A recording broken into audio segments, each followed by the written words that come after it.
పెళ్ళైనా పండగైనా వేడుక ఏదైనా పట్టు చీరల ప్రత్యేక వేదిక వారాహి సిల్క్స్. ఇండస్ట్రీలో మీకు చాలా ఇష్టమైన ఫ్రెండ్స్ అంటే క్లోజ్ అయిన ఫ్రెండ్స్ ఎవరైనా ఉన్నారా? టు బీ ఫ్రాంక్ చెప్పాలంటే అందరూ ఫ్రెండ్సే, ఆ. కానీ లొకేషన్లో ఉన్నంత వరకే. ఆ తర్వాత ఇంటికి వెళ్ళిపోయిన తర్వాత బాయ్ అని మేము వెళ్ళిపోయిన తర్వాత దట్స్ ఇట్. వెరీ రేర్ ఫోన్లు చేసి మాట్లాడుకున్నామంటే. Even that is somewhat good కంటే బ్యాడ్ ఎక్కువ అని కొన్నిసార్లు రియలైజ్ అవుతాం మేము. బికాజ్ నీ లొకేషన్లో నీకేమవుతుందో నాకు తెలియదు, నా లొకేషన్లో నేనేం ఫీల్ అవుతున్నానో నీకు తెలియదు. We all are under one category. అంటే ఒక ఏజ్ గ్రూప్లో ఉన్న ఆర్టిస్టులం కదా. నువ్వు ఎలా బిహేవ్ చేస్తున్నావు, నీ సిచ్యువేషన్లో నువ్వు ఎలా బిహేవ్ చేసావు, నా సిచ్యువేషన్లో నేనేం చేశాను, ఇవన్నీ మనం మ్యూచువల్లీ మనకు తెలుసుకోవాలంటే we got to meet each other. అంత డీప్ ఫ్రెండ్స్ అయితే అంత డీప్ ఫ్రెండ్స్ తక్కువ. కానీ ఇన్నేళ్ళు జర్నీ ఉంది కదా, అంత క్లోజ్ అందరూ మాట్లాడతాం. ఏదైనా ప్రాబ్లం వచ్చింది అంటే మాత్రం ఎవ్రీబడి విల్ స్టాండ్.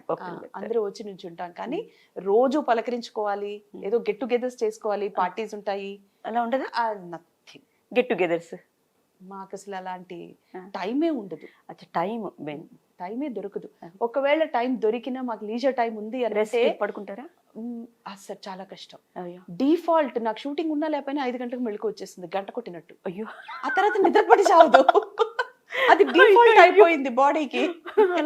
అలా మౌల్డ్ అయిపోయింది ఇంకా బాడీ. అది డిఫాల్ట్, అది అలా అలవాటు అయిపోయింది. నేను గడియారం పెట్టుకోను, ఎందుకంటే I want to be conscious always. అది గడియారం పెట్టుకుంటే దాని మీద డిపెండ్ అవుతాం, అది మోగిద్దిలే అప్పుడు లేవచ్చులే అని. అది మోగిన తర్వాత కూడా లేవ, 10 నిమిషాల తర్వాత లేవచ్చులే అని. సేమ్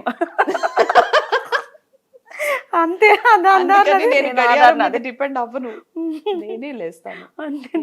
ఎప్పుడో మా మదర్ చిన్నప్పుడు ఒక్కసారి నేను గట్టు మీద ఇలా కూర్చుని ఉన్నాను. అంటే నా చిన్నప్పుడు మేము ఒక 12 ఇళ్ల కాంపౌండ్ లో ఉండేవాళ్ళం. ఉంటే అది గేట్ మాది లాస్ట్ హౌస్. అక్కడ మాకు సంప్ ఉండేది, వాటర్ సంప్. సో వీళ్ళందరూ పొద్దున్నే వచ్చి అక్కడ నీళ్లు పట్టుకునేవాళ్ళు సంప్ దగ్గర, అక్కడే పట్టుకునేవాళ్ళు. నేను I must be around I think 2.5, 3. అప్పుడే నన్ను వెరీ ఎర్లీ స్కూలింగ్, అది అప్పుడే జాయిన్ చేశారు. బద్ధకంగా అలా లేచి వచ్చి గడప ఉంటుంది కదా, గడప మీద కూర్చున్నాను. గడప మీద కూర్చోకూడదట, నాకు తెలీదు. గడప మీద ఇలా కూర్చుని ఇలాగ పెట్టి ఇలా చూసి అలా నిద్రపోయా. పడుకుని నిద్రపోయా, ఇలా పెట్టుకుని అలాగే నిద్రపోయా. మా మమ్మీ బిందెతో నీళ్ళు తీసుకొస్తుంది, అలా. అసలు చాలా సైలెంట్ మా మదర్, ఎక్కువ మాట్లాడేది కాదు. ఆ బిందె నీళ్ళు తీసుకొచ్చి మొత్తం ఇలా బోర్లు ఇచ్చింది. అది ఫస్ట్, అదే లాస్ట్. ఈ రోజు వరకు మా అమ్మ ఒక్కసారి కూడా షూట్ కి టైం అయింది లే అని నన్ను లేపల, కాలేజీకి టైం అయింది లే అని నన్ను లేపల, ప్రోగ్రామ్ కి టైం అయింది అని నన్ను లేపల. It was the first time and the last time. Still I remember. అంటే ఇప్పటికి కూడా ఆ భయం మనసులో అలా ఉండిపోయింది. అంటే అన్ని నీళ్లు పట్టాం, అది ఇంకా మెమరీలో. కానీ ఇప్పుడు పిల్లలు అట్లా లేరు. ఇప్పుడు మా పేరెంట్స్ ఏమంటారంటే నీ పెంపకం తప్పే అంటారు. అలా పెంచలేం కదా, జనరేషన్ డిఫరెంట్. అది ఇప్పుడు నా పేరెంట్ మీద నాకు గౌరవం ఉంది. మా అమ్మ ఇప్పుడు మా ఇంటికి వస్తుంది అంటే నేను ముందు ఇంట్లో అడావిడి పడిపోతాను. నేను కూడా సర్దేరా అమ్మమ్మ వస్తుంది, సర్దేరా అమ్మమ్మ, భయం ఉంటుంది.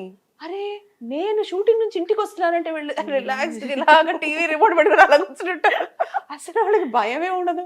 అంటే ఇప్పుడు జనరేషన్ వేరే. మా అమ్మే మమ్మల్ని కొట్టి పెంచలేదు కదా, ఒక భయం అనేది ఉండేది. ఆ సబ్జెక్ట్ మన బ్రెయిన్ లో ఉంది, అది మన పెద్దవాళ్ళ అదృష్టం, మనం అలా పుట్టాం. వీళ్ళు పిల్లలు, ఇప్పుడు పిల్లలు మామూలుగా లేరు. Generation is very fast and more over unfortunately వాళ్ళకి టైం కూడా లేదండి. అప్పుడు నేను పలక మీద ఏ అని దిద్దడానికి ఒక 25 సార్లు దిద్దేంత టైం నాకుంది. ఈ రోజు ఏ స్టార్ట్ చేశాడంటే వాడు జెడ్ కి 1 hour లో వెళ్ళిపోవాలి, అంతే. వాడికి టైం లేదు, ఎందుకంటే more syllabus in the schools. Competitive syllabus పెట్టేసుకున్నారు స్కూల్స్ అంతా. కరెక్ట్. దాని వల్ల పిల్లలని బ్లేమ్ చేసే అవకాశం కూడా లేదు, వాళ్ళని మనం అంటానికి కూడా లేదు. ఎంత చదువులు వాళ్ళకి పాపం, నిజంగా. ఆ స్ట్రెస్ లో అమ్మ ఏంటి తినిందా, అమ్మా నువ్వు తిన్నావా అని ఫోన్ చేసేంత తీరిక వాళ్ళకు ఉండదు. So many homeworks after they come from the school. వాళ్ళు రాసి రాసి రాసి చదివి చదివి ఇదే పని.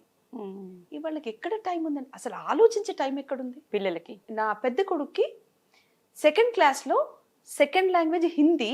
నేను స్కూల్తో ఫైట్ చేశాను కూడా. Maybe I need not to, I should not take the name of the school and social మీడియాలో చెప్పకూడదేమో, but one of the schools 2nd క్లాస్లో సెకండ్ లాంగ్వేజ్ హిందీలో హీస్ గాట్ 17 లెసన్స్.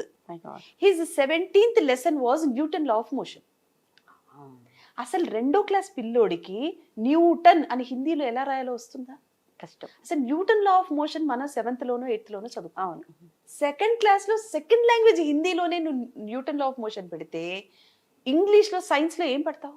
చాలా టఫ్. ఇంకా సబ్జెక్ట్ ఏముంటుంది 2nd క్లాస్కి? అంటే వాడు ఎంత టఫెస్ట్ వాడికి లైఫ్.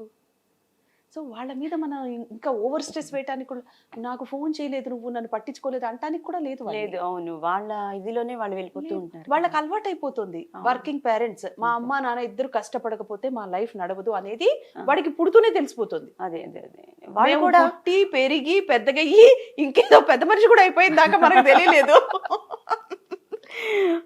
వాళ్ళకి మాత్రం పుడుతూనే తెలుస్తుంది, మా అమ్మ పనికి వెళ్తుంది, మా నాన్న పనికి వెళ్తుంది. బౌండ్ అయిపోతున్నారు వాళ్ళు. That's it. అంతే. ఇంకా ఇండివిజువల్ లైఫ్ ఇండివిజువల్ గా వాళ్ళది వాళ్ళు ఏదో అక్కడ ఉందా అది వేడి చేసుకుని ఇలా తినేయటం, వాళ్ళ పని వాళ్ళు చేసేసుకోవటం, ఇది వాళ్ళకి అలా అలవాటు అయిపోతున్నారు పిల్లలు. పిల్లలు కూడా తల్లిదండ్రుల్ని బట్టి వాళ్ళు బౌండ్ అయిపోతున్నారు.